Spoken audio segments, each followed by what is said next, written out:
I always get a little nervous right from the get. I'm not gonna lie. I told her I was kind of nervous walking in Yeah, here. yeah, of course. The thing is good though. That's why Yeah. God's preparing us. He's giving us a little nervousness, but a little nervousness means that it's something tough, something that we have to break through. Hmm. And even if just because it's you and because I've never talked to you before, I have to break through and I have to get to know you and I have to, create a bond. Because my podcast is not just about this is not one time and I'm never going to see you again. I want to build friendships. I want to build relationships. I Hmm. want somehow for me to mix with you and collab and do an event and do Yeah. something. And one day maybe you can call me on stage or I can call you on another stage. So I'm looking for friendships. I'm looking to build relationships, 100%. Yep. especially good godly men. Hmm. All right. You ready? Yep. All right.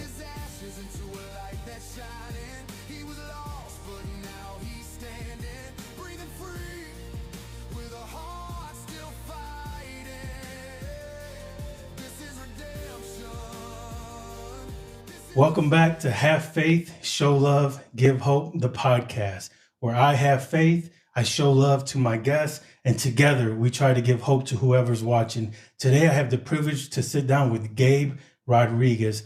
Gabe, thank you for coming. Yeah, thanks for having me. Thanks for having me. I appreciate it. So your aunt, Christina Rodriguez, I seen her posting something about my nephew, Gabe. He just told his testimony. I'm not sure exactly where, but she, Christina from Mom's house, Hmm. and that's your aunt, right? Yeah. Yeah. So then I said I just got on there, man. I'm looking for people like that, because I want good stories. I want good testimonies. Hmm. So I reached out to her right away and I said, hey, I would love to sit down with him. Yep. And then she made it happen.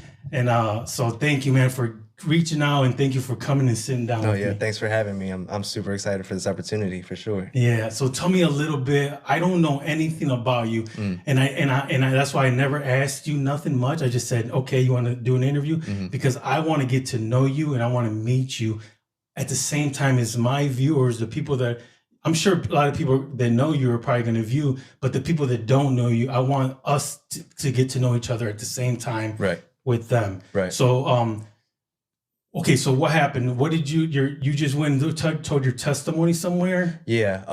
So I got a childhood friend. Okay. We're came gonna up- go back, but let's tell me this little story first. Okay. Oh, well, so like I said, a childhood friend of mine, he's with the program that helps at-risk youth. It's an after-school program. And I was talking to him one week and he had asked me like, well, we have what's called Career Day and they'll have an outside speaker come in and talk to the kids and stuff. So he had asked me if I wanted to do it and I jumped on the opportunity right away. Mhm. It was from ages, I think it was 4th grade to 10th grade. Mhm. And I just went in there, kind of told them, where I was from, told them a little bit of my story, since they were kids, and just kind of let them know like anything can happen to you, you know what I mean? Like there's a lot of athletes in that group. I was an athlete growing up, so that kind of really clicked with them on that standpoint. Mhm. And that was just that was the first time that I spoke. That was the first Wow. time that I told my story. And, after that, opportunities started Started coming. rolling. Yeah. So you told your story that day, and then your aunt, she posted on. Did she ask you? Yeah. She asked you? She had asked me right away, are you comfortable with me posting on Facebook? Uh-huh. I was like, yeah, go ahead. Okay. 'Cause I'm not like huge on social media. Okay. I've been being told that I need to be. Yes. But so she posted on, because she has a following, because of her work and stuff like that. Mhm. She knows a lot of people. Yes. And so she posted it, and that obviously you saw it. Yeah. Some other people saw it, and that brings me here today. But you also have spoken somewhere else to some adults after the kid thing. Yeah. So actually, it was just last week. Okay. Midwest Detox Center, which I've been there 4 times. Okay. 5 times. Oh, you've actually been like Yeah. a Yeah. person in that. Yeah. So it's like a full circle moment. 100%. Yeah. Wow. I remember being in that detox center, right? And, seeing people come in, telling us their story and stuff like that. And obviously then it's like, man, here's just another story, right? Mhm. But being able to be on the other side of the Yeah. table and then being able to talk to them afterwards as well, man, it was a great feeling. That's It was a awesome. great feeling. Man, that's beautiful. You see what God does. So, okay. So that's just because I wanted to bring up some of your achievements that you've been achieving lately, Mhm. right? I want people to know that this is what you're on a mission to do something beautiful. Yeah. God has you on this mission. Yeah. So now let's rewind the tape. Mm-hmm. Tell me where you're from and what happened, what got you to the point where you're the man, you're the young man now. Because to me, you're a young man. Yeah. I don't care if you're 30, I'm 45, so I don't know how old you are, but tell me how the young man got to where he's the one that's speaking to these people. Okay.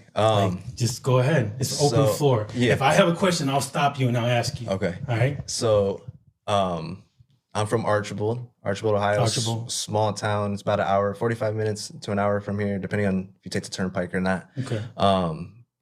Yeah, I grew up playing sports. My parents were separated. You know, my mom was a single mom growing up. Mm-hmm. My dad actually had gotten remarried. With my mom, I have an older sister, and you know, part of my story, I had a younger brother who passed away. Sorry to hear about that. Yeah, we can get into that. Okay. And then with my dad, I'm the oldest of 5. I have 3 brothers and a sister. All younger. Yeah, all younger. Okay. So growing up, it was sports. It was all sports. You know, all my uncles, they all played sports. I come from a sports background. All different sports? Basketball, football. I ran track. I played hockey. My first sport was soccer. You know, baseball. All sports. My main sport was basketball. Basketball. Yeah, I played AAU, all that. In Archibald? Yeah, Archibald. And there's some good schools, there's some good sports programs out there?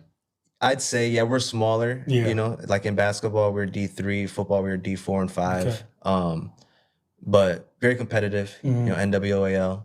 Yeah, it's like a whole bunch of corn-fed people out there, you know what I mean? 100%. I know what you're talking about because I clean houses all over. Yeah. So I know. So yeah, growing up, man, it really started kind of just at home. You know what I mean? I went back and forth with mom and dad. When I was younger, I'd go with my dad like every other weekend. And then once I started getting older, it turned to a week with him, a week with my mom. And, you know, right off rip, that was struggling. You know, that was a struggle because it's 2 completely different dynamics of homes. Yeah. You know what I mean? You know, I've come from my mom's, who's, you know, single mom, raising, at that time, it was just me and my sister, my older sister. And then I'd go to my dad's where there's a little more structure, you know what I mean? So that was struggling, you know. And then your dad's, you had 4 other brothers. They were all little, right? Yeah, well. At one point, they were probably less. Yeah. Yeah, because he had to create them. Yeah. But it was just a whole different vibe. Your mom's with more like let free, and your dad's was more structured, more like you need to be to bed at this time, you know, lights out at this time, your homework's done by this time, we eat dinner together. So you had like 2 different worlds. Yeah. So just, it was different. It was different. But this is all in Archibald. They both live in the same town? So my dad actually, so they're both from Archibald. My dad he got married, he moved to Wasion, which is about 15 minutes. Okay, yeah, I know where that's at. Yeah, so Archibald, Wasion, about 15-minute difference. So middle school, like, I was cool, you know, it was just sports. You know, I changed schools. I was going to Pettisville actually in elementary. And then 5th grade, my first year in middle school, I moved to Archibald. And I played sports, like I said. So going to Archibald and being that new kid that played sports, not a lot of people liked me at first, right? And I'm not gonna lie, I kind of dealt with like a little bit of racial discrimination, you know, because it was a lot of white kids. And you're Latino. Yeah, I'm Hispanic, you know, I'm Mexican and Puerto Rican. So a lot of kids didn't like me at first. Yeah. You know, I had to adjust real quick. You know, and I didn't let that stop me. Obviously, I'm still going to play sports. And were you really good and fast and stuff? Yeah, I would think so. Yeah. I mean, you look like you're fast. Yeah. So for real, because I played sports. People with your body type are super athletic and fast. Yeah. So you're probably so good that you're intimidating some of the other guys. Yeah. You might take their spot. Yeah. And then that's where there comes a little racism and talking behind your back stuff. Yeah. It's crazy too, because the one kid, I won't say his name, but the one kid, now he's one of my best friends. Oh, okay. You know what I mean? Like to this day. Well, he's going to know who he is because he's your best friend. No, it wasn't horrible, you know, but he just gave me a little hard time because he was a point guard, I was a point guard, you know? Yeah. So friendly competition. Yeah. It became friendly competition. Yeah. All right, keep going. So sorry, that's what I'm saying. I interrupt because like when you're talking, I'll come up with little questions. I'm perfectly fine with that. Right. So like I said, I come from I'm a very family oriented person, right? Okay. My dad, his parents are pastors, my grandma and grandpa. This is what I kind of mean about the dynamic being completely different with the two families. My grandfather's a pastor, my dad's dad. My mom's father, he passed away. He was an addict. He gangbang. He's from Chicago, right? So, our families were completely different. Yeah. But middle school wasn't, other than sports, little kid stuff, wasn't really anything. Come high school, my freshman year, my sister was a senior. And so with her being a senior, I was kind of cool with all the upperclassmen, and I had older cousins, you know what I mean? So I'd get invited to all the high school parties and stuff like that. And I was just trying to fit in, I was just trying to fit in. I fit in because of sports, but, I wanted the older guys to see me too, you know what I mean? And so I was the kid that would do anything. Hey, like I go to a party, hey, drink this, take a shot of this right quick. No question, all right. Hey, smoke this. I smoked a lot of weed in high school. Hey, smoke. That's how I started. My freshman year, I started smoking weed. And, smoke this. All right. And then there'd be Coke. Hey, snort this. I didn't know what it was. I started smoking Coke I started snorting Coke. Yeah, snorting Coke at parties. And I started doing pills, but I wouldn't say it was a problem yet. Or at least I didn't know it was going to turn into a problem at that time, So I started smoking my freshman year, and I smoked all the time. I smoked at school. I'd go into the restroom with one of my older cousins, and we'd smoke in the restroom on lunch. And then get called into the principal's office like, were you guys smoking weed? No. The heck? Eyes bloodshot, right? Are you like crazy? Yeah, I would never do that. Yeah, never. So, that was my freshman year. So my sophomore year, my sister left to college, and at this time, we had my little brother then, and hold on, your mom had a son? Yeah, okay. Yeah. So your mom ended up getting with somebody and having a son? Yeah, so she ended up getting married. Okay. I guess I left that part out. She ended up getting That's married. Okay. We're gonna figure this out. To a guy from Chicago. Oh, okay. Yeah, and he ended up moving. So she liked Chicago type dudes. Yeah, we used to go over there like on breaks and summer. Because your dad was from there. Her dad. My grandma's or my mom's dad. Yeah, that's what I'm saying. Yeah. That's what I meant, your grandpa. Yeah. Okay. So we'd go over there and visit all the time. You know what I mean? So I guess she already knew him. I honestly, like to this day, I don't even know really how that even came about. Yeah, we'll have to get her testimony. Yeah, that's a question for her, not me. But she ended up getting married. He moved to Ohio. You know what I mean? And he was real cool, man. That was my stepdad. He's the one that put me in hockey. Okay. I still talk to him to this day. They've been divorced years, So he ended up coming like a good father figure for you. Yeah. When he came over. Yeah. That's good. He didn't. See, when you said Chicago, I thought, oh, your mom got another gangster from Chicago. My bad, sorry. He was judging. He was from Cabrini Greens. They called him Cabrini. Oh, so he was a good dad though, like a good stepdad type. He was, yeah. Yeah, that's good. Yeah, I don't know exactly what he did, obviously, while he was in Chicago. I know what he did while he was here, but no judgment, I guess. Of course, yeah. We don't know. He was really good to me. He was really good to me. Yeah. And but then obviously she ended up getting divorced. That was before I got into high school. And she had a kid with him? Yeah. Okay. That's where my brother's from. So my sister, my brother and I, we all have different dads. But back to high school, my sister left my sophomore year. So there was just me and my little brother at the house, and my mom did the best she could. You know what I mean? She was a single mom, she'd have a boyfriend here and there, you know what I mean? But nothing after she got divorced, nothing real serious, you know what I mean? And plus we can't blame our parents. Yeah. Because they didn't know. They don't even, sometimes we don't even know what was going on with our lives. They don't even know. Yeah. We can't blame them, dog, because I used to blame my dad, and now I figured out that my dad still don't know anything. Right, I feel you. Yeah, no, no offense, nobody. I'm sorry. I completely understand where you're coming from, though, because I used to put blame on my mom too, for real. Yeah, but they're still learning. She's my biggest fan. The stuff that I put my mom through.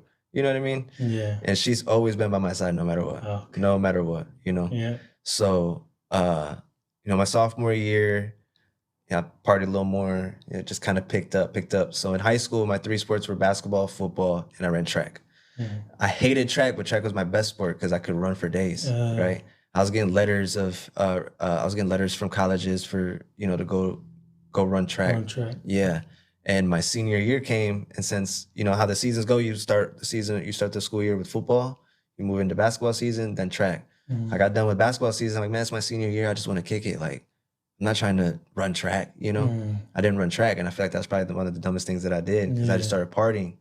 I started selling weed, my senior year, selling weed to everybody in school, people out of school. My cousins, he worked third shift. He'd hit me up when he got off of work while I was getting ready for school. Hey, I need an eighth, or I need, you know what I mean? I get out of bed, get it to him. Meanwhile, I'm still going to school. You know what I mean? Yeah. So you was like hustling, making money. Yeah. Trying to figure it out. Honestly, I was making money, but I was doing it more just so I could smoke for free. Smoke for free. Okay. Yeah. You know? So you don't have to spend a whole bunch of money. Yeah. Yeah. Yeah, I did that too. Yeah. Everything, all these drugs, all this stuff, I don't feel no kind of I did drugs, I did pills. No, I just want you to know I'm with you, my brother. No, yeah. I've been through, I don't know about the whole story, but I've been through a lot. I hear you. So, my senior year, right, I ended up getting with this chick. And I always told myself, man, I'm never going to graduate with a girlfriend. I'm going to graduate single. You know what I mean? I got with this chick. She was a grade younger than me. And I graduated. I didn't go to college. I got accepted to Full Sail University. I was gonna go for music, for audio engineering and production. I was like, I'm gonna take a year off and I'm gonna just work. And long story short, I ended up knocking her up, and I had my first kid when I was 19. Oh. Her senior year. She still graduated, everything like that. Yeah. I took her to her senior prom, pregnant. You know what I mean? Wow. And so I had my first kid when I was 19. Knocked her up at 18, 19 he came. My oldest son, Xavier, is 12 now. Okay. And when that happened, though, I was the first kid, like, in my family, talking about my dad's side now, pastors and all that. That was a big no-no. You know what I mean? Yeah. I was really like ashamed and like, dang, what am I doing? You know what I mean? So I really started partying. I was still smoking weed. I started drinking every weekend, right? I was going to BG. A lot of my friends went to BG, UT. So I started going to BG and UT, partying every weekend. And then I had an older cousin. He had some back problems, and he was prescribed Percocets. And he would come over and he'd start doing them with me. So I started doing Percocets then. He was going through his pills so quick. He ended up linking with this guy out of Fort Wayne, and he started getting a bunch of pills. Fort Wayne, Indiana. Yeah. Started getting Perks, Vikes, Roxy's, stuff that I just knew about. Tylenol, Percocets, and Vicodin. Yeah. I didn't know about. You start seeing all these things, you're like, what? Yeah. Muscle relax. Yeah, right. So we started going he would ask me to ride with him and stuff, you know what I mean? We're going to pick up 300 pills. You were riding with him? I'd go with him, Oh my God, dude, you're so lucky you're in prison. Right. So I'd ride with him, pick him up. That's trafficking. 100%, yeah. So I'd go with him, we'd pick him up, start busting lines down on the way home, and we'd sell them, right? So he would give me something to get rid of and stuff like that. And I'd get rid of them, right? But we'd get them so cheap. So I had a lot of leeway, you know what I mean? I had a lot of wiggle room to where I could do a couple. Yeah, and still make money. Yeah. And I had no idea, dude. I had no idea that it would take me down the road that it did. Yeah. I remember the one day he called me and I felt real sick. I thought I was like sick. I thought I was catching a bug. And I told him he wanted to go get food. And I was like, man, I don't feel good, bro. I'm laid up and stuff like that. He's like, no, I know what you need. I'm going to come pick you up. I'm like, man, all right. So he picks me up. I get in the car and he has a perk broke down already. Yeah. And I hit it. 5 minutes later, I feel better. So I'm like, what the heck? You know what I mean? He's like, dude, you're sick, dude. You haven't withdrawals. You're having withdrawals. I'm like, damn, so I'm hooked. You know what I mean? I'm like, what'd you do to me? Type of thing, And so now, boom, I'm addicted to pills. Just like that. Yeah. Without even knowing. You know what I mean? Yeah, you thought it was all for fun, and then all of a sudden you can't even get up off the bed without that pill. Sick. Yeah. Sick. That's crazy. So I did pills probably for like a year and a half, 2 years. And that from you missing that your last season of track, do you feel like that veered you off? So how important is for a young kid, how important is it to stick to the task they have at hand before they can do you think that's a very important? Oh yeah. Yeah. Because by you quitting that season, and you played all for 3 years, and then your fourth year, yeah, you messed it all up, and it veered you off all the way to where I didn't. So can you talk about that a little Yeah, bit? Like, yeah. My dad thought it was the worst idea. You know what I mean? My dad was really encouraging, but you never know where life is gonna take you. I feel like, you know what I mean? You never know. You never know. And had I known then what I know now, yeah, I would have stayed in track. You know, but I feel like at that time and how kids are nowadays, social media, a lot of influences and stuff like that. You know, it's hard. I feel like it's hard for them to really buckle down and like I would say, like, just stay on the grind. You know what I mean? You need to work hard for stuff like that. You know what I mean? Yeah. I think it's super important to really put your head down and work. You know, that's what I'm finally doing now. I'm 31 years old, you know. I got a number and everything. And so you are 30. I 31. Guessed right earlier. Yeah, I just turned 31 in July. Yeah, but it's important to have that structure, that discipline. Yeah. That probably would have helped you. That's a good message for these kids. Like, when you sign up for a sport for your 4 years, you should accomplish that, because that might just trigger some good work ethic. Might save your life. Might save your life. For real. For sure. I truly don't think, had I went out for track, you know, and that could have taken me to college. You know what I mean? Yeah. That could have taken me places that I haven't seen, obviously, you know? Yeah, absolutely. And just because I wanted to be young, dumb, you know, it took me down a completely different path. I should have just stuck to the plan, you know? Yeah, absolutely. But God has you on a mission now. I just want the people to be aware that sometimes we have it right there, but we let it slip between our fingers. I feel like you're gonna go left or right. Yeah. You're right. Yeah. And you always take the easier route. Oh, the easier route. Yeah, that's the way I look at it. Or the route that you think is easier. Yeah. But at the end, it's not easier. Because it would have been easier if you would have went to college for 100%, track. It was so much easier for me to just be like, yeah, I'm done. I'm just gonna have fun. But what was so hard about track? The running? I didn't like running, but I was so good at running. Yeah, you just didn't like to run. Yeah, it was the last sport of my senior year. I just wanted to kick it. Yeah, you just wanted to kick it. You know, I just wanted to chill with my friends and party for real. Okay. That's exactly what it was. Wow. Okay, so where did this all take you? Like, how bad did you actually get? Like, tell me like some horror story or something. I don't know. Tell me like, no, I mean, just how bad did it really get though? Yeah, so when we were selling these pills, right? And eventually they run out, you know? They ran out and I'm sick, man. I'm having withdrawals. And I hit up one of my buddies that did pills too. And he's like, man, I don't have no pills. He said, all I got is this boy. I'm like, man, what's that? He said, heroin. And I was like, oh, no, I'm cool, man. You can keep that, you know? Clicked on him. I couldn't find no pills that day. So I ended up calling him back. Hey, you said you got some boy. Like, what's it do? He said, man, it's the same exact thing as a Percocet, man, just stronger and less powder. That's what he told me. I'm like, man, just come over. I had my own apartment. Hey, just come over real quick. Let me try it. So he came over and I tried a little line and it exactly like Percocet. And you snorted it? Yeah, snorted it. Was it the black tar stuff? It was brown. It was brown? Yeah, it was heroin. So it looked like dog food? Yeah, dog food. But it was made with tar. Because now it's like China white. Yes, and it got to that. So but at first it was tar. Yeah. It was the black. It was like brown powder. Yep. Okay. Yep. Yeah. So it started with that, you know. So I just bought a little pack from him, you know, and I would just do it here and there. If I felt a little something, boom, I'd hit it. You know what I mean? Just enough to be cool. Yeah. And I started doing it more. And then next thing you know, I'm fully addicted to heroin. Damn. You know, and like I said, I never in a million years thought that I would do heroin.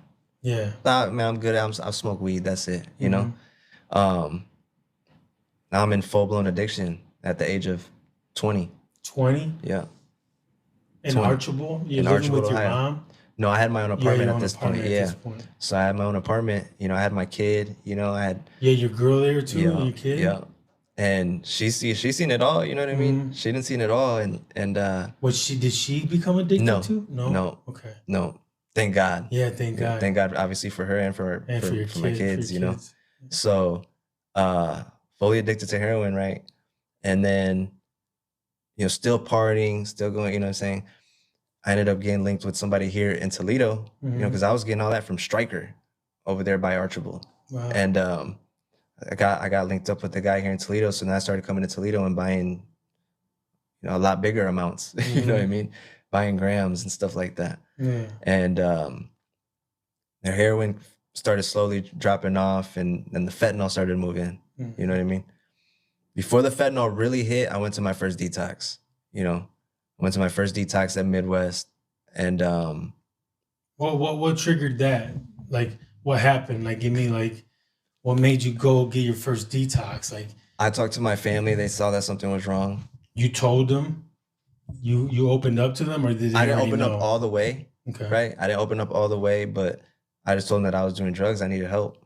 You know what I mean? I was so young, like, I was losing jobs. You know what I mean? I was about to lose my apartment, and they looked it up and they took me. Like, I was scared too. Actually, my aunt Tina, she was like, you need to make a decision. My mom too. Like, you need to make a decision. We'll take you tonight. I'm like, well, okay, well, I'm not ready to go tonight. I'll go tomorrow. You know what I mean? I think I put it off for like a week, and then I finally went. Is your Aunt Christina, she's your mom's sister? Yeah. Okay. Yeah. My mom's the oldest, then it's her, and then they have another brother and sister. So actually. they were trying to work as a team to try to get you to go somewhere. Yeah. And your aunt was already like helping people like with mom's house and all that, or no? Not at that point. She was. I think she worked at COSI. Pretty sure she worked at COSI. Okay. You were at mom's house already? Okay. Oh, yeah. So she was already helping people. Yeah, I guess so. Yeah. So she had a lot of connections. You know what I mean? Yeah. So I ended up going to my first detox, but I didn't go to no rehab afterwards. I just went there to get clean, like, to detox for real. And how long how many days is that? A week. A week. Yep. Just like clean you off that stuff. Yeah. They give you Suboxone, for your withdrawals and stuff like that. Some comfort meds. Yeah. And so I was out of there in 7 days. Came out. Probably lasted a month or two. Got right back to it. What triggered that? I think just like looking at like where I was in my life at that point, and then seeing like my other family too, like where they were, you know what I mean? All my cousins were working or going to college, you know what I mean? And I was there 20 years old, you 21 felt like years left old. behind. And like, I'm sitting here in my they're all apartment. moving forward and you're still back here. Yeah, with the kid. I'm the only person with a kid. Yeah. So I got right back to it. And instead of getting motivated to do something, you got demotivated. Yeah. Like, I might as well go back to my... I just wanted to...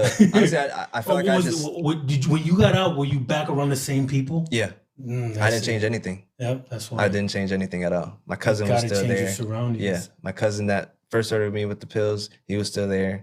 You know what I mean? Still talk to the guy that gave me the heroin the first time. Yeah. Still talk to him. You know what I mean? Talk to the same people. Nothing changed at all. Nothing changed. If nothing changes, nothing changes. Yeah. Theo Vaughn says that all the time. Man. And I thought that was just something like, you know what I mean? That's so true. Yeah. That is so true. It's so true, bro. But so yeah, I got right back to it. And dude, for the next 7.5 years, I dealt with that. Going in and out of rehab, going to detox, going to rehab, leaving rehab. I've been to 7 rehabs and I completed 1. And that was the last time that I actually went. Damn. And the reason that I went was, so it got so bad, right? I ended, obviously you're doing heroin, you're doing fentanyl, you're bound to OD at some point. Yeah, man. I've OD'd 4 times. Oh, man. And you're so lucky to be alive. Dude. So You're a lucky. miracle, bro. So my 1 OD, my kids were around, at this point, I have 3 boys, right? Okay. 12 years old. So this whole time you're having kids. Yeah. You're doing drugs, having kids, partying, kicking it. Trying to work. And your girl's trying, like, she's not doing drugs? No. She's just taking care of her kids? Yeah. Wow. You had an angel protecting your kids. At that time, yeah. For sure. She was a great mom. Well, yeah, of course. She definitely held it down. I'm not saying nothing like it doesn't. I don't know what happened to your guys' relationship, but her just holding down the 4 and making sure those 3 kids are good. Yeah. She's an angel, bro. 100%. Regardless what happened. 100%. I don't even know who she is, but regardless, because I can feel it. You know what I'm saying? You're telling me. She did her thing for sure. You know what I mean? So my second OD, You know, it was around my kids and stuff like that, Mhm. right? They took me to the hospital. I had to get Narcan, all that. Damn. And I ended up getting removed from my house by CPS. Child And protective custody or whatever. yeah, Child Protective Services. And I ended up having to move in with my mom. So while I'm going through this case and stuff like that, you know what I mean? They're dropping me, you know, so I had to get clean, you Mhm. know? That's really what got me clean. Probably for the longest at that point, I was clean for 9 months. So for 9 months, I'm doing everything I gotta do. I'm working, you know, I'm Mhm. seeing my kids. I'm pretty sure I was only able to see them twice a week, and I had to go to a building to go see them. I couldn't go to my own place to see them, you know what I Mhm. mean? Oh, And wow. it You was had to go all meet yeah, somewhere? and it was all monitored, you know, like we're in a room kind of like this, and there's a little two-way glass, and somebody's watching us. I'm sitting there playing with my kids with toys and stuff like that. Wow. You know, It's like a movie or something. Man, it was crazy. Like You one know of what I those mean? bad movies you Yeah, watch. it was a bad dream. That's what it was, and I couldn't wake up from it. Yeah. You know what I mean? So for 9 months, I got sober. Mm. I was clean. I was doing my thing, and I remember it was Friday 13th, August 13th, Friday 13th, 2021. Friday 13th. I was on my way from Archibald to Wasian to one of my dad's son's football games. And I don't know what it was. I don't know what told me to do it, but I drove right past Wasian. I came straight to Toledo and I bought a little 20-pack of fentanyl. Right? So I buy it. I get back on the road and I call one of my friends back in Archibald, like, hey, I'm getting on 475, you know, right by ProMedica. You know what I'm talking about? I'm right here by ProMedica. I'm getting 475, bro. I just did a little card bump, right? I used to do lines, right? I was right. I did a little card bump, do a little corner of a card bump just to like taste it. I'm on the phone with him and it's like I blinked, right? I blinked and I'm on the side of the road, like damn near in the woods, getting pulled out by a paramedic, asking me, hey, are you okay? Are you okay? He's pulling me out of my window. I have glass all over me. I'm not hurt, not bleeding, nothing like that. But like I said, it was like I blinked and I opened my eyes and he's pulling me out of my car. Are you okay, sir? Are you okay? Can you hear me? So basically, you passed out. So I OD'd. OD. Yep, I OD'd. They said that that I had a seizure while I was driving, and when I seized up, I pressed on the gas and I was going 120 miles per hour. I was in the left lane, and I veered into the right lane and I hit another vehicle. I didn't know that though, right? So they take me into the ambulance. And then they're checking me. Do you need medical attention? I said, no, I'm fine. Like I said, I didn't have cuts on me, you know? And then a state trooper came and grabbed me. He said, you guys done with him? He's like, yeah, he doesn't want medical attention. So I get out of the ambulance and he cuffs me and he puts me in the back of his car. So he's asking me questions, where I'm coming from, you know what I mean? I didn't have a license. My license was suspended at the time. And I had no insurance on my car. Like what were you thinking? Yeah, you know? So he's sitting there asking me all these questions, right? You weren't thinking. At all, you know? He's asking me all these questions, and finally I asked him a question. I said, what happened? I still didn't even know what happened. I said, what happened? He like turned around and looked at me and said, you don't know what you did? I said, I wrecked my car. He said, you just hit another vehicle with a mom, dad, and 3 kids. He said, you have 2 in critical condition right now. So I was like, what? And like when he said that, he like went like that, and I looked back like this. And about like 100 yards from my wrecked vehicle, there was a car flipped on the side, and they had the jaws of life trying to take somebody out of the car. So I started freaking out, you know what I mean? Like, oh my God, did I kill somebody? Yeah. You know what I mean? What happened? And bro, I got the chills. Man, Look. man, I was freaking out, you know what I mean? I thought they were gonna lock me up. Obviously that day I got real lucky. They took me to the hospital. They took my blood and they released me to my Aunt Tina. They told me to call somebody. I called Tina because I was in Toledo. She lived in Toledo. Yeah. She'll come pick me up. So she picked me up. And the last thing the trooper told my Aunt Tina and told me, he said, we'll be in contact. That's what he said. That was August 2021. In August of 2022, almost exactly a whole year later, mind you, I'm sober this whole time. This whole year. I'm doing my thing. Yeah. You know what I mean? I'm sober this whole time and I hear a knock at my door. Now, based off of like where I came from and like what I was doing, so that I would always look out the window, look through the peephole, see who it is. I didn't because I was doing everything I was supposed to do. Opened the door and there was 2 Archibald police.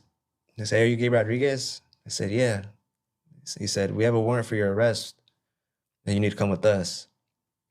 I'm like, warrant? Like, what, for what? Mm-hmm. And they said, assault. I was like, assault? I didn't fight nobody. You know what I mean? Like, what are you talking about, assault? He's like, that's just what the warrant says. You know, you got to come with us.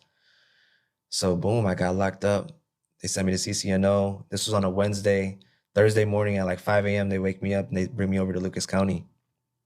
When I got to Lucas County, that's when I got my indictment papers. I got indicted on 4 charges. It was aggravated vehicular assault, F2, possession of a controlled substance, possession of marijuana, and an OVI.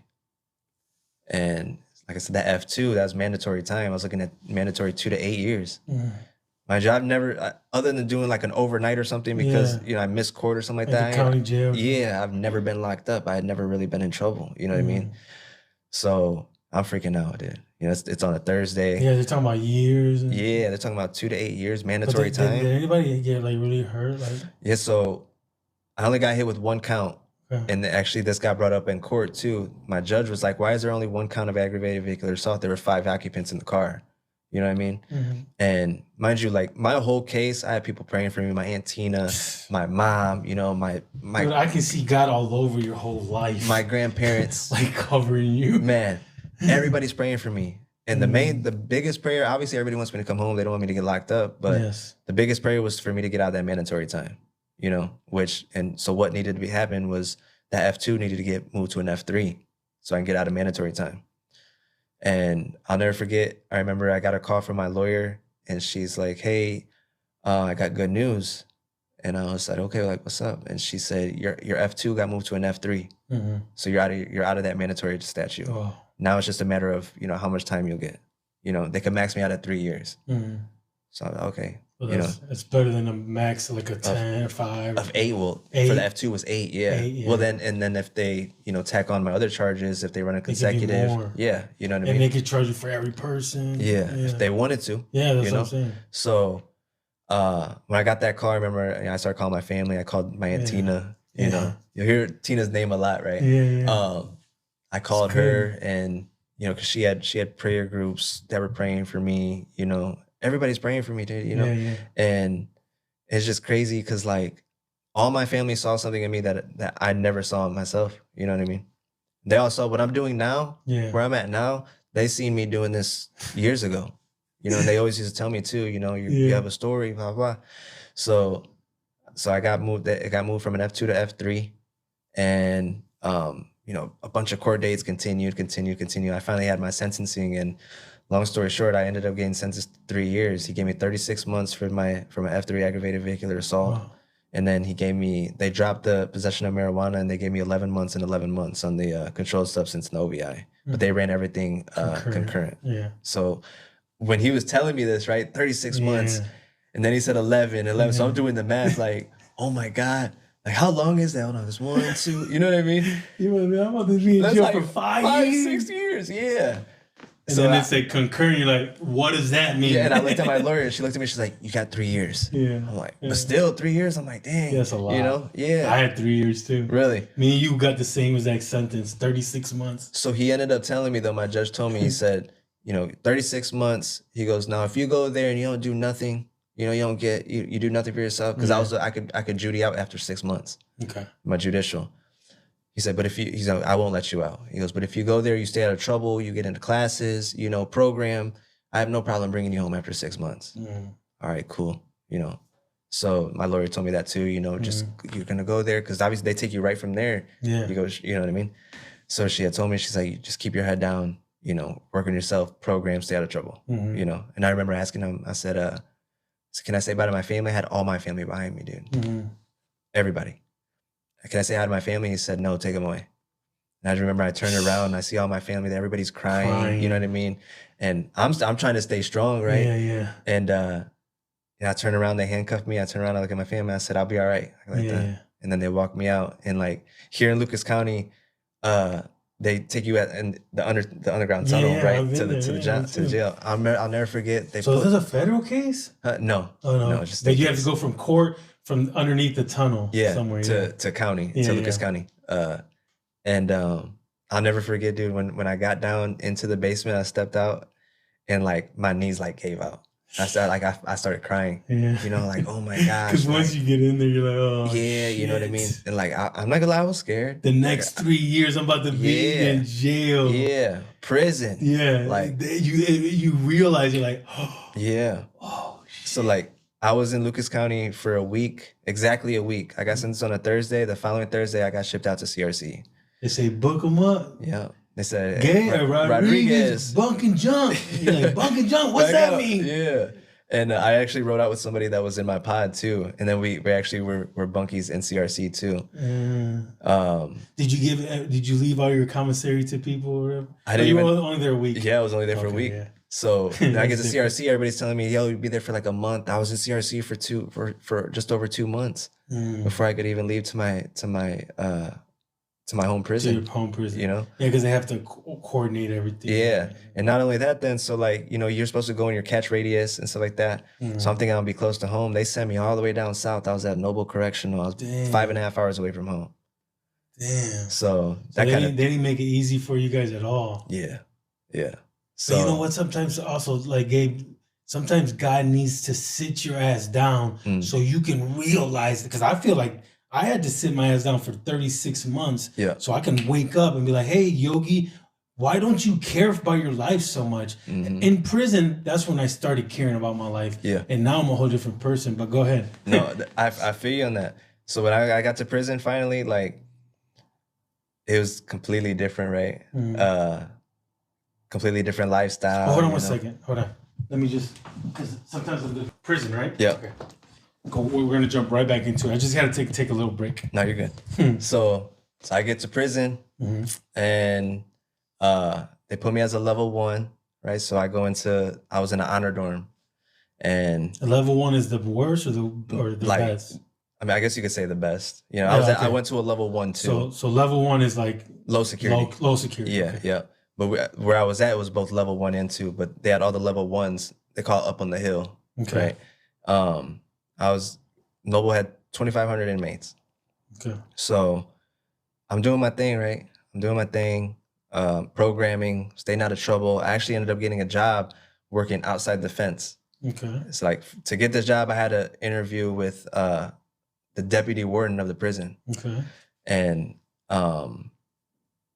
I ended up getting the job, right? That's good. So that means that you won his trust. Yeah, yep. Every morning, we'd go out and we'd mow lawn all around the prison. Mow lawn, weed whack. You know what I mean? So I was doing my thing, man. Yeah, and that's like a privileged job because not everybody can go outside. It wasn't at chow, you know. It wasn't doing. You're not serving people's food. Yeah, I was outside the fence. You know what I mean? Like we're right by the road. That's a gravy job. Yeah, we're right by the road where people are driving by. It's almost like you're like a regular person. Yeah, it felt like a regular job. And like I'll never forget too. It was like my 3rd day out there. They have cameras set up everywhere. Yeah, of course. It's like my 3rd day out there, and we're right by the road, right?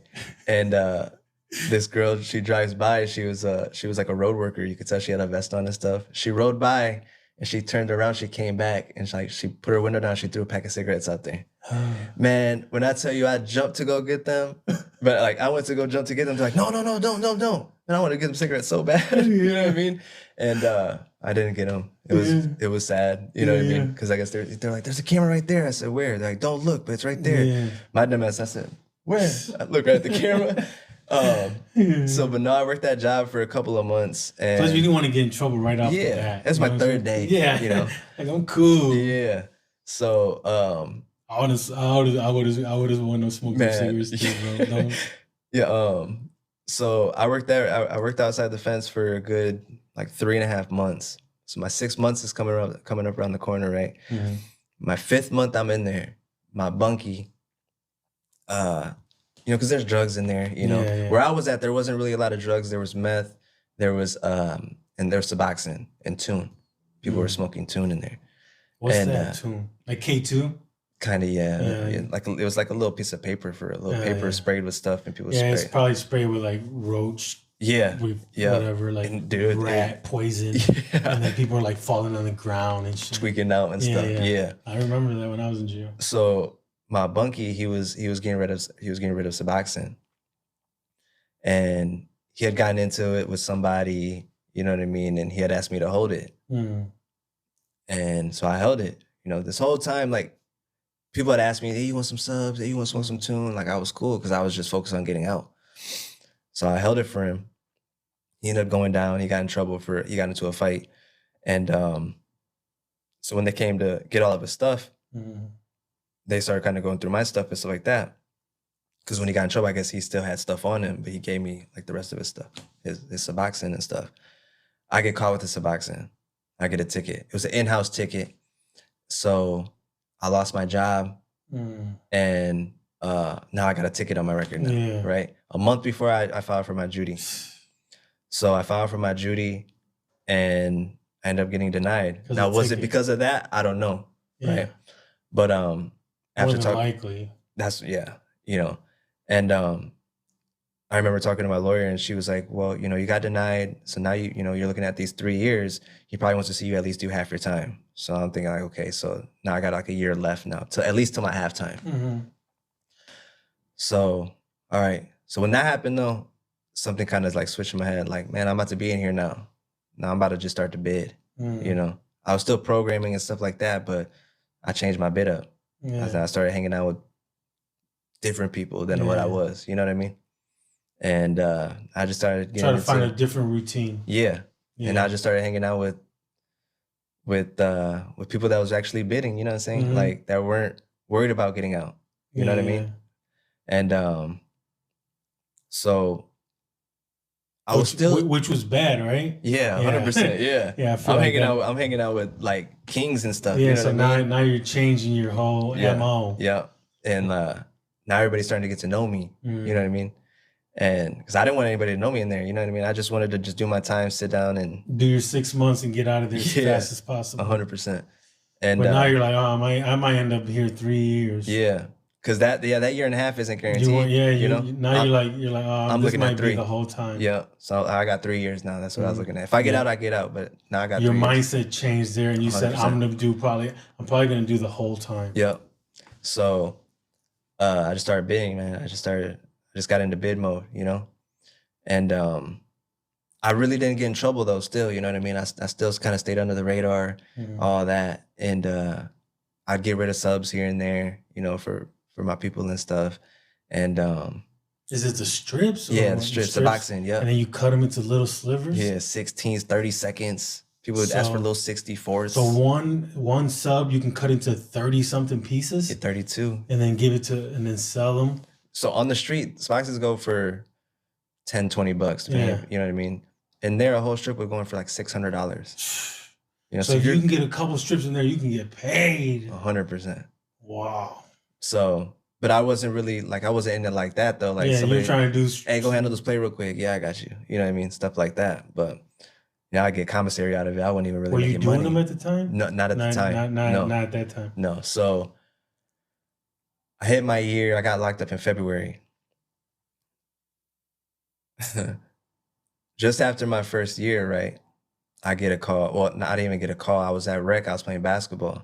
It's in the evening time. I get back to my rack. I'm sitting on my box. I'm taking my basketball shoes off, and I had a CO come up to me. Say, you're Rodriguez, right? I said, yeah. He said, you're one in the captain's office. It's 8:30 at night. Ain't nobody in the captain's office. You know what I mean? I said, for what? He said, I don't know. They just, you know, you need to get escorted down there because the yard's shut down. Yeah, that's scary. So escorts, you need to put your blues on, you know, your state blues on, and an escort will come and get you and take you down to the office. So I'm like, what the hell's going on? You know what I mean?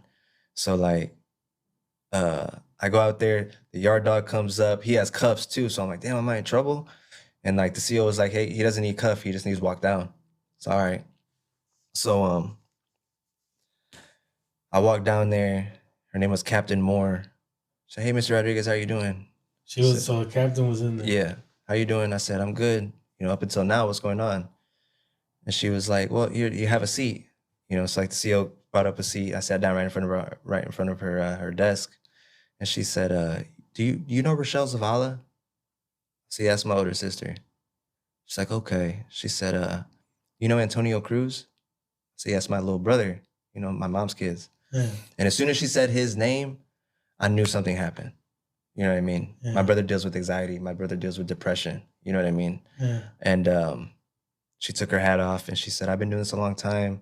You know, this is never easy, but your brother committed suicide tonight. February 22nd. And I remember I put my hands up like that, and I was like, Damn, bro. what? And she said, I'm so sorry. And I started crying. You know what I mean? I started crying. He was your little brother? Yeah, it was my baby brother. And like throughout my whole addiction and stuff like that, we were always pretty close, you know what I mean? But when I got clean for that year before I got locked up, it was a total of like a year and 9 months that I was clean before I got locked up. And I got super close with him. That was my best friend, you know what I mean?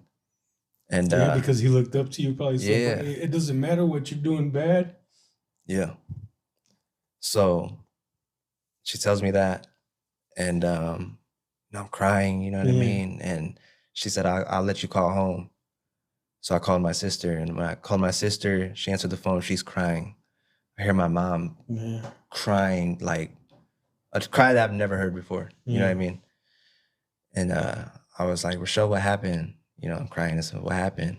And she was like, Donald killed himself. She was like that. I said, what happened? You know, what did he do? You know, what happened? Somebody like, just tell me what happened. You know exactly what happened. And you know, she told me that he hung himself in our garage. He left a note. How old was he? 20. 20? Yeah. He left a note and everything. And I was like, there's absolutely no way. You know, absolutely no way that I just lost my brother like that. And I'm not even home. Yeah. You know, before I got locked up, he would call me 2, 3 in the morning. You know, hey, can I come over? I'll be asleep. Yeah. Can I come over? You know, I'm going through something or whatever. Yeah, the front door's open. He'd come over. You know what I mean? All the time. You know, I'd meet him out there, I'd talk to him before going to bed, or he would just want to go to bed. And I'd give him a blanket on my bed and stuff like that. Here, go to bed. Come over, hang out. Yeah. In the morning, we make breakfast, and I send him on his way. He's cool. You know what I mean? Send him back to mom's. Right? Yeah. You know, we're like this, man. You know what I mean? And so now, you know, he passes away, and now I'm thinking like, damn, they're gonna have a funeral and stuff like that. My lawyer tried to petition for me to come home for the funeral. It was denied. So I had to watch his funeral through actually it turned into FaceTime because my video stopped working, and it's a blessing in disguise for real, because something like that you have to go through the chaplain. You know, chaplain was on vacation or something. The deputy warden, the one that gave me my first job, he's the one that did my video for me.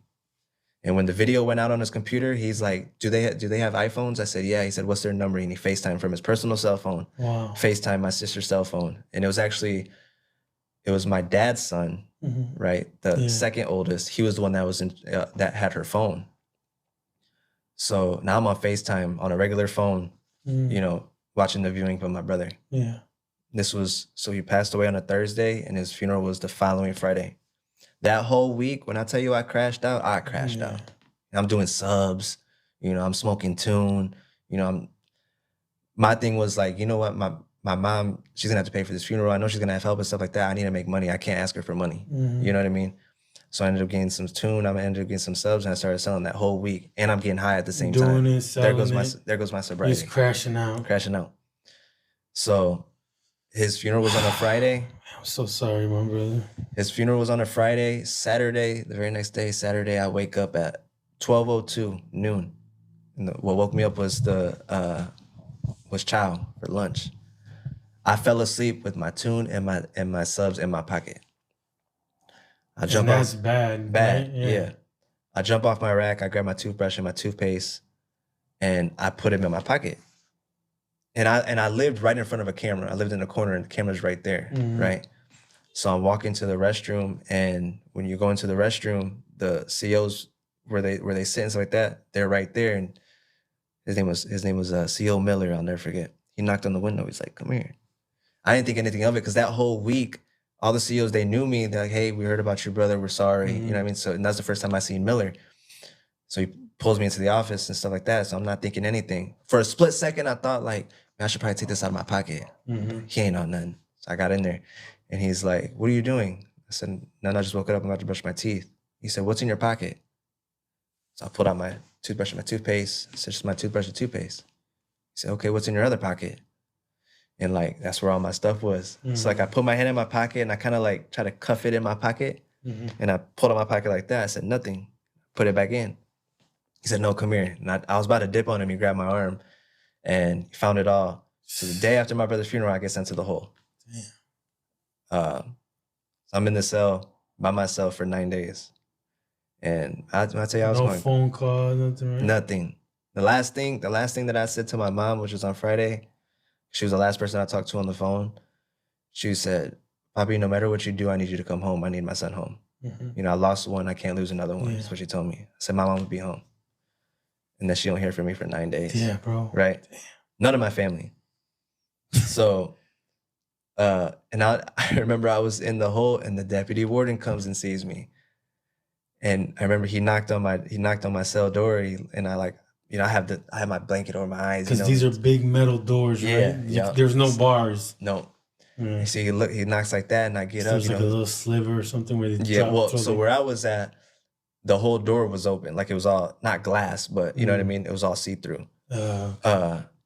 So boom, I look up and he's like, plastic. He was like that.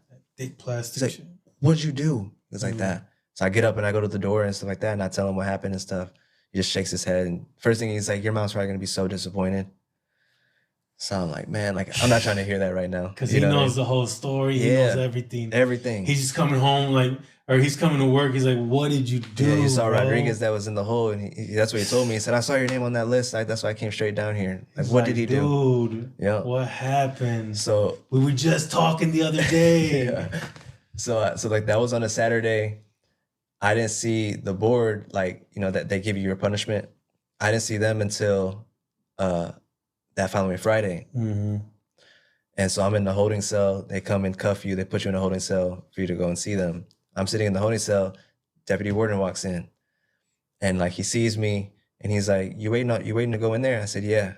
He unlocks the cell, and he's like, "I'll take you in there." So he takes me in there, and he starts giving it to me, man. Like, why would you do something like that? You know what I mean? He's giving it to me, right? But he's also kind of like trying to get the board to see that, like, I just messed up. Like, I just lost my brother. Like, I wasn't thinking straight. That way my punishment wasn't as bad. Yeah. You know? So he was actually helping me out. He's like a blessing in disguise. Yeah. So I remember he goes, so you haven't talked to your mom? I said, I haven't talked to anybody. He pulls his phone out. I said, what's your mom's number? He calls my mom's cell phone number right there. And he puts her on speakerphone. And she answers, she said, hello? I said, Ma. She starts crying right away. Oh my God, where have you been? You know, what happened? And I was like, I just got into some trouble. I was like, though, he nudges me. He's like, tell her what you did. Like that. So I tell her, you know, I had some subs, I had tunes. She's like, what are subs? Like, Mom, that doesn't matter right now. You know what I mean? I got in trouble. So now it comes to time for the board to give me my punishment.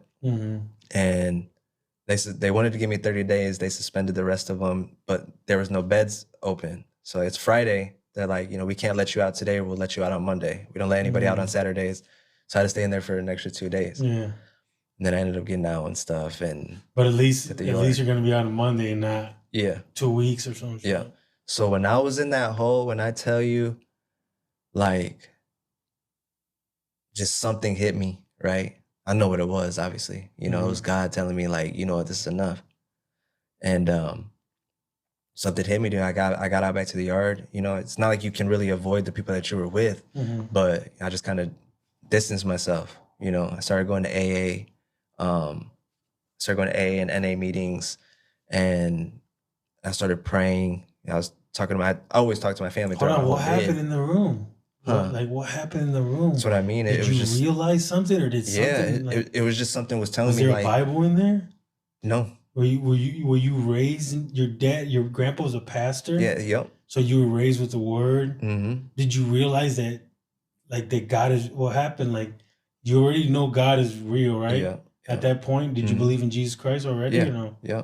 Yeah. Growing up, it was. Did you pray in there? Yeah, I was praying. Okay. You know, and it was literally. It was just like something was talking to me, right? Just. And your brother just passed away. Yeah, enough is enough. And you're the one that's supposed to guide him. And you're in jail. That's what killed me the most too. Like, man, if I was home, would this would have happened? Nope, probably not, dog. Well, we don't know, but probably not. People always told me I can't. You can't, but you're a grown ass man, and you would have been there. You probably would have he probably would have called you Exactly. and went to your house. Exactly. Because he always It's not did your before. fault, but if me too. My cousin told me right there he overdosed, but it's because I don't listen, dog. Mhm. How many times he called me and told me Yogi this, Yogi that, and I'm over here bullshitting, doing my dumb stuff. Yeah. I should have been there for him. Yeah. That's what killed me the most, you know? Man, if I was home, this wouldn't have happened. This wouldn't have happened. Because I was that one person that he would go to, you know? Mhm. So like sitting in that cell, man, like I said, it just something spoke to me, you know? Hey, enough is enough. You know, your family needs you. Your kids need you. I got 3 kids, Oh, you your know? mom too. You know, Your mom said, I need you to come home. Mhm. So All that was just... everything just started, like, it was just one day where it was, I think it was on that Saturday. I was about to get out on Monday, right? And I'm pretty sure it was over that weekend where it was just like, what are you doing? You know what I mean? Like, how could you lose your brother and then go and crash out like that? And now look where you are. You know what I mean? How can you tell your mom that you're, my mom will make it home and now you're in the hole? You know, that whole shot.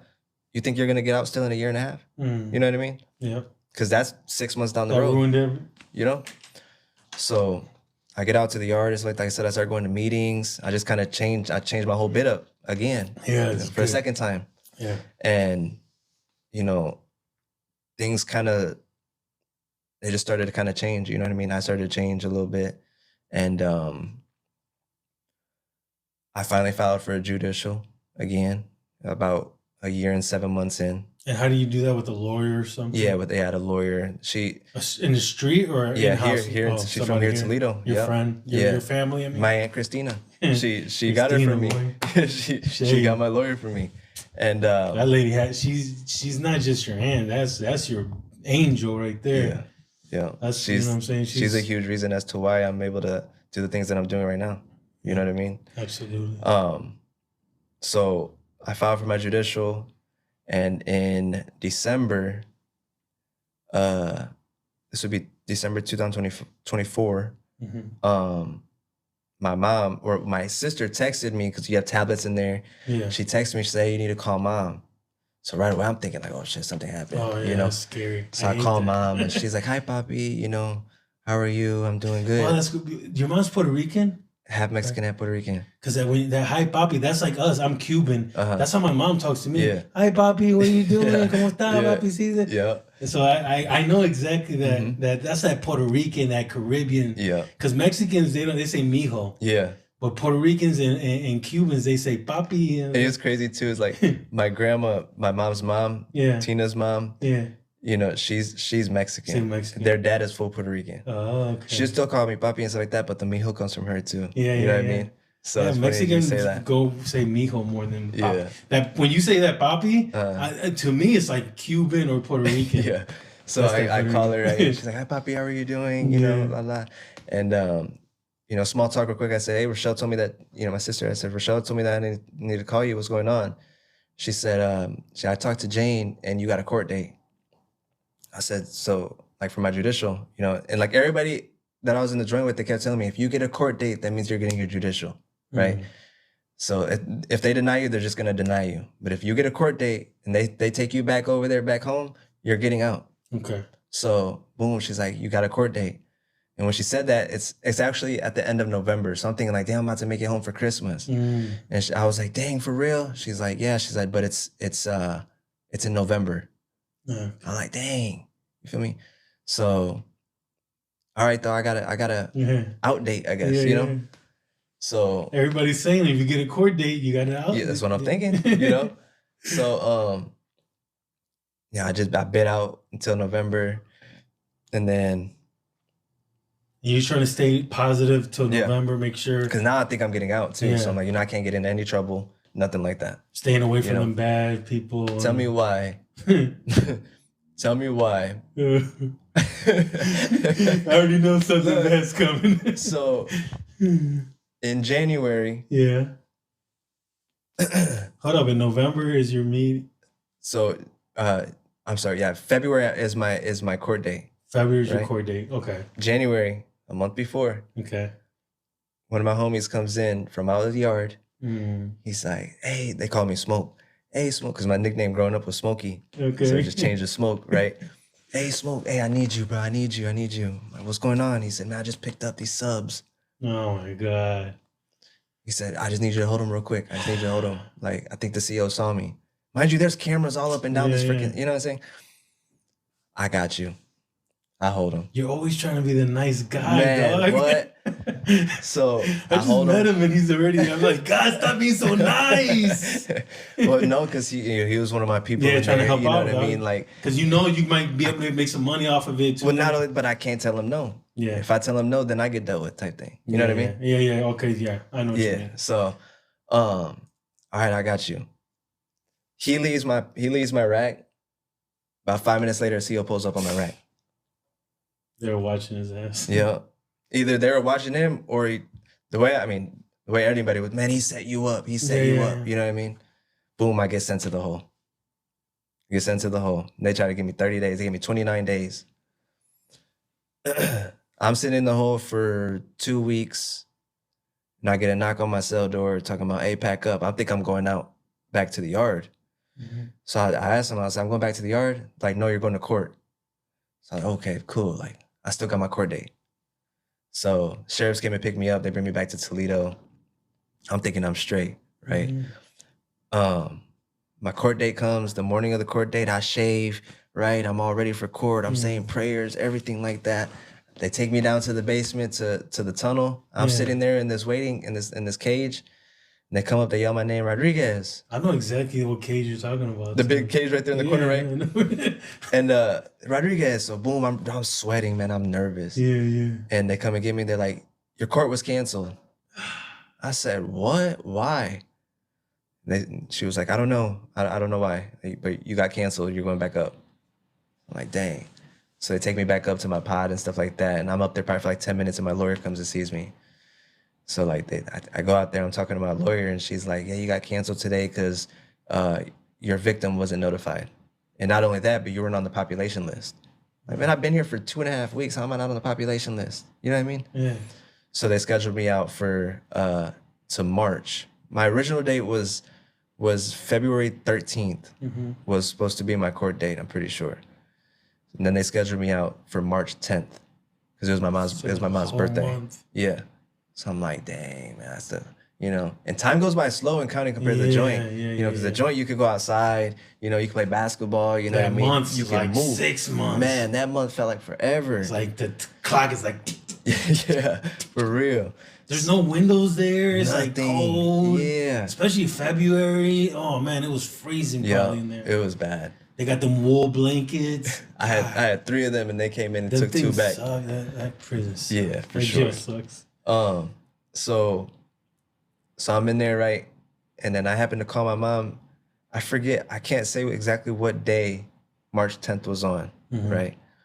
But I called my mom that week before on a Wednesday. And she's like, I'm so happy you called. She said, your court got moved up to tomorrow. I'm like, what, tomorrow? She's like, yeah, something happened and they asked my lawyer if I wanted to go before the judge. And she said, yeah, so they took it. So I called her on a Wednesday. Boom, I found out I have court the next day. Wow. So boom. So it got moved? Yeah, it got moved up. It wasn't March 10th. It was like February? No, it was still March? It was like the very beginning of March. Okay. I think it was the 6th, actually. Yeah. So it was the 6th. Up. Yeah. So my lawyer comes and sees me that morning, and then she's telling me, she's like, I don't think you're going to get out. Like, I think you're going to get sent to CTF. And she's like, but which is good, that's a step closer to home. You'll do 3 months in CTF, and then you'll be able to go home. So I was like, all right, like, at least I'm getting out of here. Right. No, it's not. But whatever. Yeah, at least I'm getting out of here. Yeah. So boom, I go to court, and my dad told me to, after the fact, he had told me, hey, I talked to Grandpa, like, because I ended up getting out. I go to court, and my lawyer told me, like, he's probably gonna ask you questions. He's gonna want to hear you talk. Have something ready to say. Okay. So I get up there, and he said, my lawyer kind of, handed her little business. She said what she said or whatever. He lost a brother, blah, blah, blah. Kind of trying to play that card, trying to just get me out. Yeah. And then he asked, he's like. Which is a legit. It's 100%. Legit. Yeah. Like, your mom needs you. Your sister needs you. Yeah. My kids. I got your kids. Yeah, everything, your kids, yeah. So the judge looks at me. He's like, "So you have anything to say?" And I told him, I said, you know, for the past 2.5 years, you know, I've been away from my family, you know, I've been away from my kids, you know, I need to go home, basically, you know. And I told him, I think what really changed his mind, I said, because since it was a drug, you know, drug-related accident, I told him, I said, I'll always be an addict. And I'm okay with that. I came to terms with I'll always being an addict, you know. I said, but like that doesn't define who I am, you know. Like I have a purpose. I have a purpose, and I want to be able to serve that purpose, you know. And I said, I don't have any intentions to being in front of you until, you know, if you give me probation, until my probation is terminated, you know. And like when I'm talking, he's looking at me like he sat up like this. He's looking at me He's like, listening. you know, yeah. He's giving you his ear. Yeah. So I said my little spiel, right? I said, you know, a bunch of other stuff. And afterwards, he says, you know, we're granting the judicial, which we already knew, right? Because him granting the judicial and sending me to CTF, that's the judicial being granted. So I already knew that. He goes, now I will be issuing, he basically said he was going to give me ankle monitor for 6 months. Wow. And when I heard that, like my family said, I heard them gasp. And like, it didn't click to me right away, you know what I mean? But that I was going home. Yeah, you're still trying to figure it out. Yeah, like, you know, and I like looked at my lawyer and she looked at me, she's like, you're going home. Like, you're getting out today. Yeah, with the Going home. ankle monitor. Yeah. So I was like, man, what the heck? Like, is this for real? You know, and then he gave me all my other stipulations, you know, like I have I'm on paper for 4 years, you know, I have Can't to go, smoke. yeah, I have to go to drug and alcohol classes, you know, all that stuff that I got to do. If you leave the state, you got to check in, all that stuff. Yeah. So I, you know, they take me off to the side, and I'm sitting there on the side and stuff, and my lawyer comes up to me and like, she like squats down because I'm sitting there.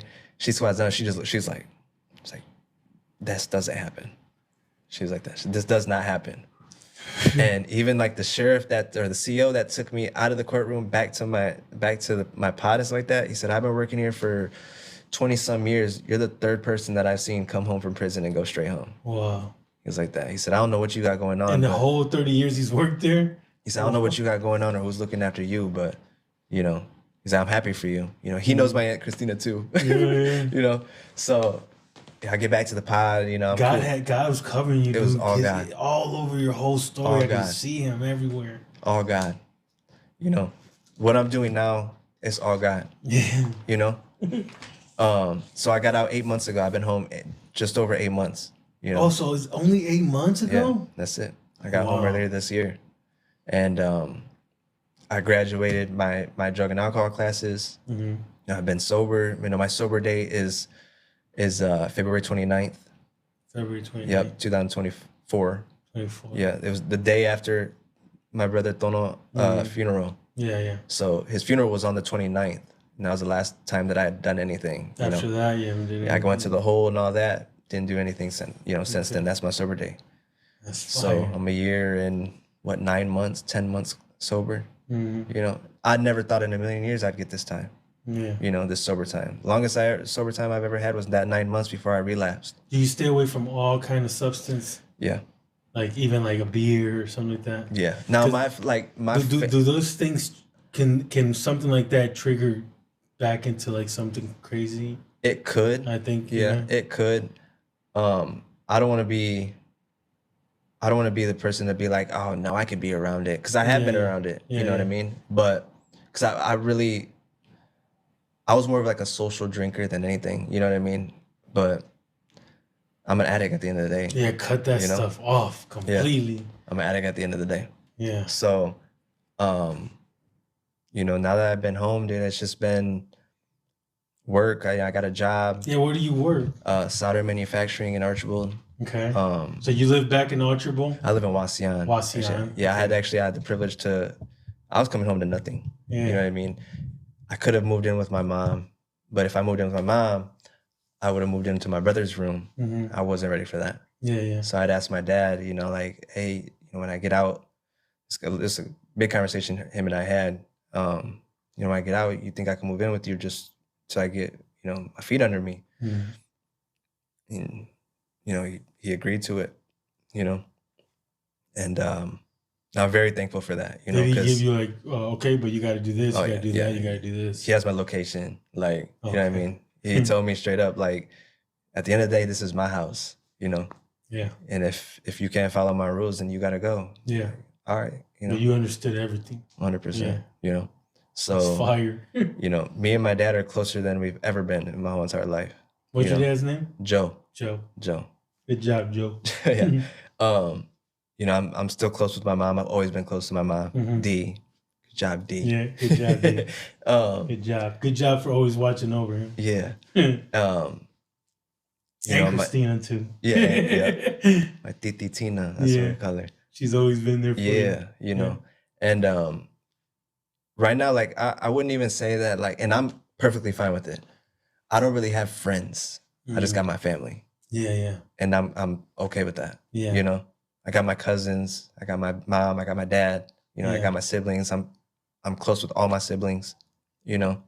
And how did you learn? How did you learn that you're okay with yourself and just being around your family?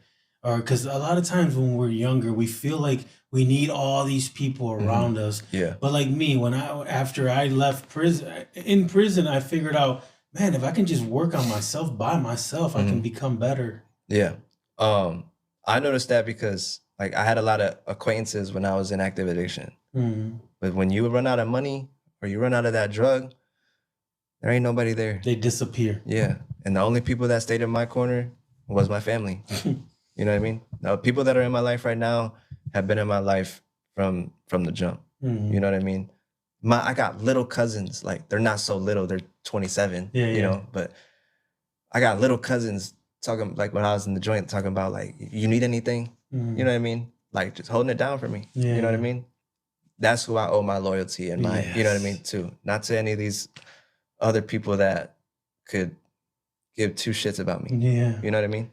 Yeah. So I'm cool with where I'm at right now. I'm blessed, right? I am blessed. I'm blessed to have the people in my life that I have, you know. I'm blessed to be able to be working on my relationship with my kids, you know. They never stopped loving me. How did that after you started living with your dad, did your kids start coming over? Yeah. Oh, you got a job? Where is your job? In Archibald. Archibald? Yeah, they live in Archibald. Like a factory? Yeah. Okay. And my kids live in Archibald with their mom. And then they come over and spend time with you here and she'd there, bring them over. I mean, that's the cool thing too. Like anytime I'm with my kids, it's not a problem. So that relationship never got like really bitter or nothing? Oh, it did. Oh yeah. It did, definitely did. Yeah. But it's about the kids. But not right now, not at this moment. Yeah. That's good. It's about the kids. She knows I lost a lot of time with them, that I need time with them. And then honestly, in all honesty, I still need to get better. I've changed my life and everything like that, but that doesn't mean I'm perfect. Yeah, you know, there's still so much stuff that I need to work on. Dog, me too. I always say that too. You know, and like one thing that I really need to work on, obviously, is my time with my kids. Still, you know. Me too, dog. Me too. I always say that too. Yeah. And my kids are 20, 22, and 21, and I still feel like I need to make more. I need to call my daughter. I need to call my son. I need to. I'm doing all this social media stuff, but I feel like sometimes like I forget about my own kids, man. Yeah, I hear you. I just saw my kids today, actually. When I got out of work, I worked today. I got out a little early. Had to get the mind right to come here. You know what I mean? Don't feel bad, man, because we're all struggling to become better parents. I think. Yeah. We gotta work on it little by little every day. Yeah. And that's why I just take it day by day. That's it. I'm not worried about, you know, I got stuff coming up, you know what I mean? Like with my speaking engagements and stuff like that. But I'm not worried about next week. I'm worried about today and how do I get through today? Yeah. You know? Okay, so how did you start going to church with your dad? Did you go to church? Yeah. So I go to church. When you start living with your dad, did that start guiding you back into church or no? Yeah, I'd say yeah. Because I didn't go to church before. Okay. You know what I mean? I'll miss a Sunday here and there. You believe in Jesus Christ? Yes. Okay, I was just wondering. Yeah. I grew up Jehovah's Witness. Oh, really? So I now believe in Jesus Christ. Yeah. So I'll miss a Sunday here and there, and you know my dad, he's gonna let me hear about it. You know what I mean? Like, dude, it's only an hour. It's an hour and a half of your Sunday. You mean to tell me you can't wake up for an hour and a half of your Sunday to come to church? You know, but you know, life is just good right now. Yeah. I never thought In my entire life, honestly, I didn't even think I'd live to see 30. You know what I mean? So to be 31, to be sober, and to be doing what I'm doing now, you know what I mean? It's a blessing. And I know my brother's proud of me too. That's one thing, you know, I dealt with addiction. My brother dealt with mental illness. And it's a conversation that we used to have that like we wanted to help people with mental illness and addiction. You know, we wanted to do it together. So for me being out for me to be able to be doing what I'm doing now, you know, going to detoxes to talk to people, you know, talking to at-risk youth, here talking with you, telling my story, you know, the stuff that I have coming up, I know he's proud of me. Yes, he is. And it's a blessing that I'm able to carry that still. Yes. You know what I mean? Yeah. So I'm just truly blessed. And he's with you through your story. He's with you every day, but through your story, you can touch, you know what I'm saying? You can help people. Yeah. 100%, man. Yeah. Yeah, man. Wow.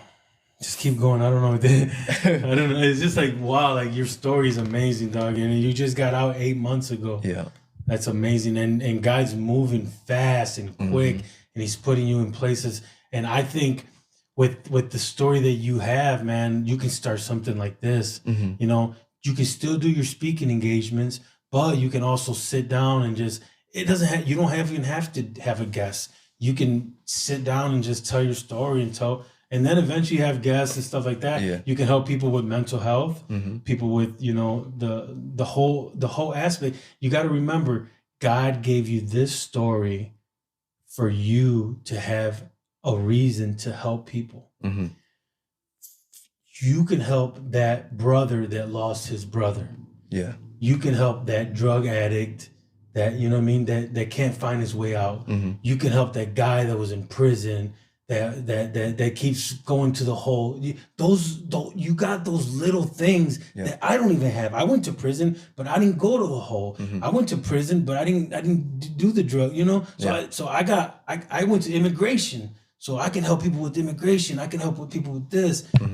Your story is uniquely yours, so you can help the people that are going through the same thing that you went through. Yep. 100%. And I believe, you know, I know you said that you're not really big on social media, but you can start your own channel. Don't worry about what people think. Don't worry about what no opinion. You have your story. You just get out there. You start going with it, and then don't matter what no one says, man, because the people that love you will follow you, Gabe. They'll love you for who you are. And whoever doesn't like you, they can just fall off on the wayside. It doesn't matter. Right. You're going to be you. You're going to create your own channel. You should create your own TikTok, your own YouTube, your own Facebook, your own everything, and promote you, Gabe Rodriguez, like me. I have my Facebook is Yosvany Yogi Gacita. And then once you do this, Gabe, you can create your own businesses. You can say, like me, I have this platform, but I have Toledo's Best Cleaning. People call me all the time to clean houses. I've never sold anything, but one day I'm going to have a merch. And one day I'm going to pull a shirt out and say, hey, if anybody wants to buy this shirt. Eventually I'll have a hat. I'll have a mug. I've been doing this for 3 years because I'm building and I'm building and I'm building. And I make money through my cleaning business, right? And God provides houses for me to clean. And those houses provide this for me to pay for the studio and to help and to have faith, show love, give hope. God is providing for me through my business money so I can sit down with you, so me and you can give hope to them.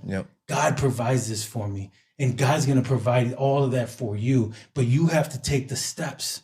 All you have to do is put that first foot forward, and then Christina's going to give you that second one, and then your mom's going to, and then this guy, and then that guy, and then God's going to send people. If you read the Bible is not all, I mean, yes, God sends, but God sends people to help people. It starts from like Abraham and then Moses, and then Moses helps the Israelites, and then the Israelites, and then David, and then we are them people.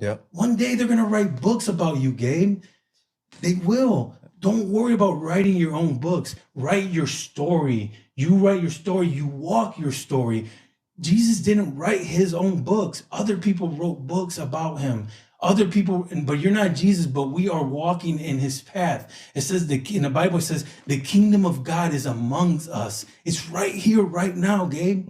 We have the ultimate power. We can walk if we learn what Jesus wants us to do: love, care, respect, humbleness, meekness. He says the kingdom of God. When we realize that the kingdom of God is right here, right now, and that Jesus died for us. We remember the Bible is split up in two parts. The Old Testament, look at exactly Matthew. This is the New Testament.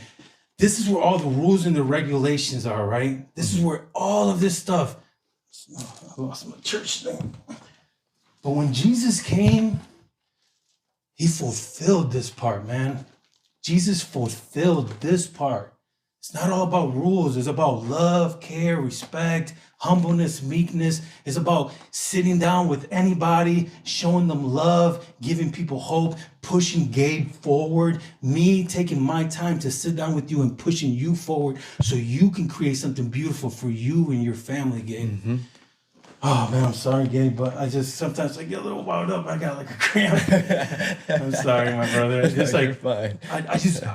I want to pour into you guys. I'm 45 years old. I've been through my mistakes. I went to prison. I did drugs. I sold drugs. I grew weed. I did so many bad things. I betrayed my family.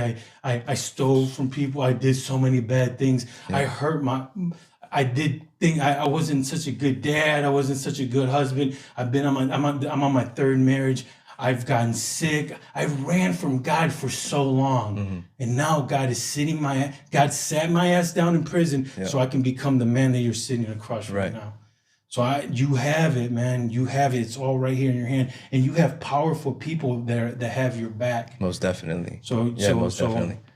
Break through any kind of scaredness that you got, any nervousness that you got. Don't worry about that, because you are beautiful. You are perfect. God loves you, brother. I appreciate God's been that. protecting you. Man, someone's out there revving up. All right, let's take a small little break real quick, and then I want to ask you a couple more questions, but I got to cool down. Sorry. Right, my bad. You're good. I was always a drug dealer. So I never lived up to anyone's standards. Right. So no one ever so it's hard. I gotta almost I gotta keep working. And eventually I'll get monetized. Yeah. But also I only put out one episode per week. So my viewers, if I could put out more episodes per week, I think I would do better numbers. Yeah. It is what it is. And also God has me exactly where he wants me. Yeah, exactly. This is exactly because I could not handle anything more right now, because right now I'm trying to build a cleaning business. So God puts you exactly where he needs you to be, exactly, and in front of who he needs you to be. Yeah. And then today is a good step for my podcast, having you on here, because it puts me in front of you and in front of your Aunt Christina. And I think that's the next step for me. Every time I have a guest on, I feel like God is preparing me for the next step in my journey. Yeah. Which is the same thing for you. Gabe, do you ever feel like the devil has been trying to like bring you down or take you out since you were young? Yeah. You do? I feel like there's just been this generational curse that on my family, you know what I mean? And I feel like from my grandfather, right? My mom's dad. So quick little story, right? Okay. Yeah. So I didn't meet my grandfather until I was in 3rd or 4th grade, right? He came for Christmas and he slept in my room. He was sleeping on my bed, right? And I was sleeping on the floor. And the way my room was set up, the street light kind of shined onto my bed. I woke up in the middle of the night, right? I'm a little kid. I'm in elementary school. I just kind of felt bothered, right? And when I flipped, my back was towards my bed. When I flipped over, I seen my grandpa laying in my bed. He was laying on his stomach, and it looked like something was on his back, hugging him. I'll never forget it. It looked like just something was on his back, just hugging onto him. I got so scared. I went to my mom's room and I told her "Man, something's on Grandpa's back, right?" And then fast forward, some years, when I was older, I told that to my grandma, my mom's mom, and she told me, I think that's probably why you've gone through the things that you've gone through. I feel like that demon that was, I feel like that type of energy that, that latched itself onto you, Yeah. And it would explain a lot. I mean, it explained why my Yeah. life went the way it did. I've always said I could be doing good. I could be doing good. I could be doing good. Boom, something will happen. Something bad always happens to me. Is what I always said. And I just feel like that's the devil always trying to attack me, or trying to attack me, or attack me to attack my family from, because he knows that, I used to be weak. Yeah. I was very weak-minded, he knew that if anybody would fall, it would be me. But also, I also think that the enemy knew that if anybody was going to make it, it was going to be me, and that's why I'm attacked. That's why he attacked me, because he didn't want me to do what I'm doing now. Absolutely. So yeah, like it's almost like him coming over and sleeping in your room opened like a portal into your room. Like something that, because you never know, like there could have been spirits that were attached to him coming from Chicago and gangs and all this stuff. Maybe he did some bad stuff, and then he's bringing these back, because we live in a spiritual world. Like if you can see all this bad things happening in this world, then we should be able to see all the good thing and all the godly people. So like you said, them bad spirits probably got attached to your room or to you somehow through there, and then that's why it's been trying to attack you for so long. That's what I think. Yeah. We don't know, but I mean, it sounds like something demonic will happen there. Yeah. So okay, so and then do your aunts and all that ever say that they felt like that, like you've been attacked for? My Aunt Tina, she always tells me that. Not really. I mean, she's told me that she feels like I've been attacked and stuff, but the main thing that she's been telling me lately is that I could be the one that breaks that generational curse. Like I'm the one that can make that decision. It stops right here with me. It's not gonna go on to my sons. It's not gonna go on to my nieces or nephews. You know what I mean? Amen. The future ones that are gonna be coming into my life or my family, it stops with me. And I strongly believe that, because like I said, I never thought I'd be able to do something like this, and I believe her when she tells me stuff like that. I believe her. She used to tell me all the time like that I was going to do great things in my life. My dad, my mom, everybody used to tell me like, Gabe, you have a purpose in your life. But I thought it was just talk. They're just trying to encourage me just to do better. You know what I mean? Now to see it coming true right before my eyes, I believe everything that comes out of that woman's mouth. Yeah, you can't doubt it no more at all. You can't doubt her. I have my parents, you know what I'm saying, but like that's one of my biggest fans, my Aunt Tina. Yeah, you know what I mean. I wouldn't be sitting here talking to you if it weren't for her. Yeah, that's amazing. So it's I'm blessed to have her for my God blesses her, and that's why she blesses us. She blesses you, and she's blessing me by just giving me the opportunity. Because one day I'm gonna sit down with her and I want to get her whole story. Oh, she got a story too. Yeah, she definitely got a story. So I know this is a blessing right here. This moment right here, God is blessing all of us in this room, and God is blessing the people that are watching. I always ask, since my podcast, I know that you have faith, but I always say my podcast is I have faith, I show love to my guests, and together we give hope to whoever's watching. Gabe, through your story, through all the ups and downs and everything that you've been through, can you look at the camera, and I'm gonna zoom in on you. Can you look at the camera and can you give the viewers some hope? And then we're gonna after that, I'll just share your social media and we'll end it there. Okay. So in life, the way I think about it, life always happens. You have no control over some of the stuff that happens in life. And the stuff that I've been through, I had control over a lot of it, but there's a lot of stuff that I had no control over as well. But at the end of the day, there's hope for everybody. I never thought that I could change. I never thought that I'd be able to make this change that I've made in my life. I never thought that I'd be able to mend the relationships that I've mended in my life. I never thought I'd be able to get sober, the way that I've been able to get sober. There's a purpose for my life, just like there's a purpose for every single person's life. Talk to somebody. You're not alone. You're never alone. People feel alone. You're not alone. There's always somebody that you could talk to. Keep pushing, because at the end of the day, I always say, you're worth it. I'm worth it. Yogi, you're worth it. You're worth it at the end of the day. Keep pushing. Just keep pushing. That's the main thing. Thank you, man. I appreciate you guys. I appreciate you so much. Thank you, Gabe. Thank you. Thanks for having me. I appreciate you. Yeah, no problem. Where can everybody follow you on your social media journey that you're gonna start? You already do post things though, right? Yeah, here and there. Yeah, I'm just not as active as I should be, but I'm gonna start getting active. My Facebook, just Gabe Rodriguez. Gabe Rodriguez. It'll be a picture of me and my brother. You know, my brother Tono. Okay. You'll see us laughing in it. Yeah. Look me up on Facebook. Follow me. Yeah. And, do you have an Instagram too or no? I do, but just Gabe. Gabe Rodriguez. Okay. Everything is just Gabe Rodriguez. And I'll link everything. I'll put it down at the bottom here, and also I'm gonna link everything on the description.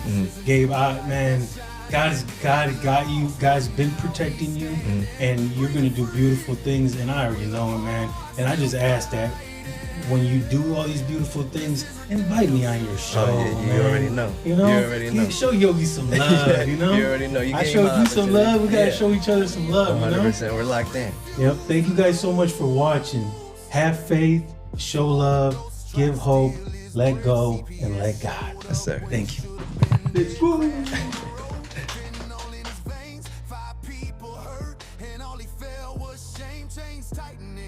Judge reading them papers 3 years downstate, thinking life was over later inside them walls. Temptation everywhere, K2 in the air, Suboxone right there. Hit with a ticket, lost hope for release. Then his brother took his life and it dropped him to his knees. Alone in the hole, he cried out in the dark, said, Lord, I'm tired of running, come fix my heart. And the chains that held tight started breaking apart. He felt God rebuild what the world tore apart.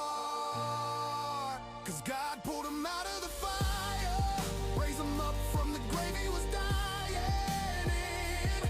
Took a broken man, whispered, you're still my child. Turned his ashes into a light that's shining. He was lost, but now he's standing, breathing free, with a heart still fighting. This is redemption. This is the truth. This is the testimony of a man God refused to lose. February 29th, he took his last hit, looked in the mirror, said, I'm done with this. Judge gave mercy, mama thanked Jesus. Now he's home with his kids, and his faith is the reason. Healing the pain, breaking generational seasons. Standing on purpose, speaking to the ones bleeding.